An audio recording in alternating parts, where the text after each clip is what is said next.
Dear viewers,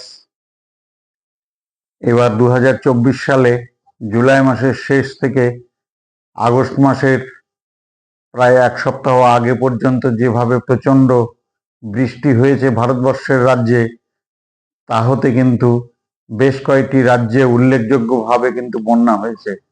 কেরালায় বন্যা হয়েছে, অন্ধ্রপ্রদেশে, তেলেঙ্গানায়, আসামে, ত্রিপুরাতে, বিহারে এবং উত্তরপ্রদেশে। এবং কেরালায় ওয়েনাডে ধসের মধ্যে দিয়ে, পাহাড়ি ধসের মধ্যে দিয়ে প্রচুর ক্ষতি হয়েছে। এবং ত্রিপুরাতেও পাহাড়ি অঞ্চলে ধসের মধ্যে দিয়ে অনেক ক্ষতি হয়েছে সেখানে। এবং এই বন্যার ফলে প্রচুর প্রাণহানি ঘটেছে।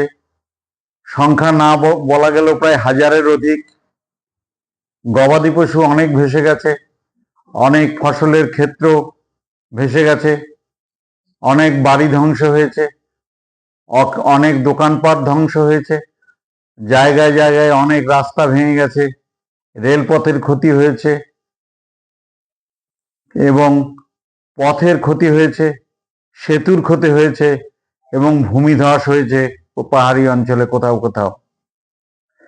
এর মধ্যে যেটা বলা যায়, সব রাজ্যেই গেছে বিভিন্ন দিল্লির প্রতিনিধিরা। সংগঠনগতভাবে দেখতে পাচ্ছি ত্রিপুরাতে সারা ভারত কৃষক সভার নেতা অমরা রাম, যিনি রাজস্থানের একজন এমপি, তিনিও গিয়েছিলেন। তিনি হচ্ছেন সারা ভারত কৃষক সভার নেতা, ত্রিপুরায় গিয়েছিলেন সেখানে। এবং এই ব্যাপক ক্ষয়ক্ষতি হয়েছে এবং সেই ক্ষয়ক্ষতির জন্য কিন্তু এনজিওদের পক্ষ থেকে এবং সাধারণ মানুষের পক্ষ থেকে মানবিক ভাবে প্রচন্ড সহযোগিতা করা হয়েছে। কিন্তু এই বন্যাকে কেন্দ্র করে একটি বিষয়, যেটা বাংলাদেশের যে অভিযোগ আছে যে বাংলাদেশের যে বন্যা হয়েছে, সেই বন্যা জন্য কিন্তু ভারতের বাঁধগুলির কপাট ছেড়ে দেওয়াই দায়ী। কিন্তু একটি কথা বলতে হবে, বৃষ্টি, এই মৌসুমী বৃষ্টি সাধারণত জুলাই আগস্ট মাসে প্রচুর হয়, জুন থেকে সেপ্টেম্বর অবধি। তাহলে আপনাদের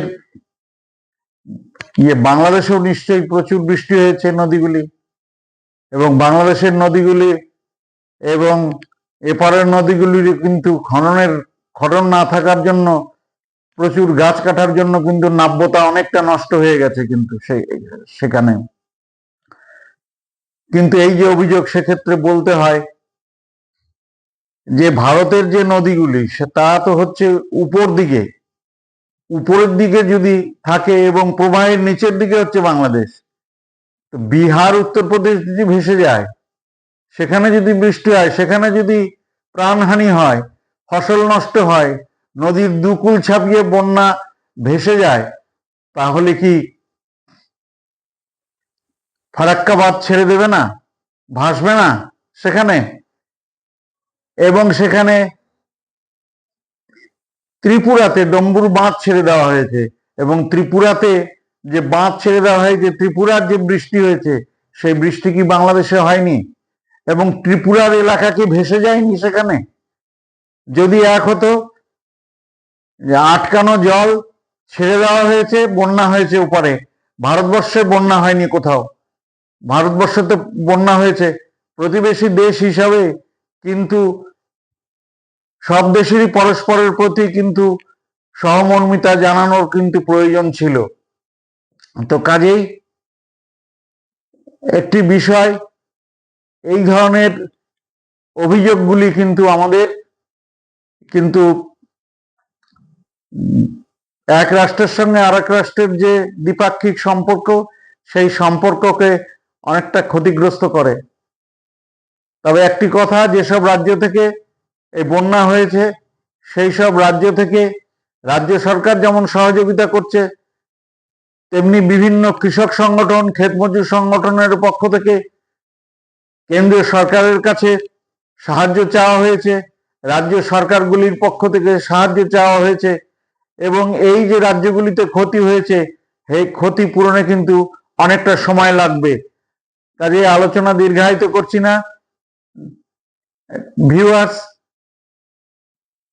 আর আলোচনা দীর্ঘায়িত না করে এখানেই শেষ করছি। আপনাদের নমস্কার, আপনারা সবাই ভালো থাকবেন।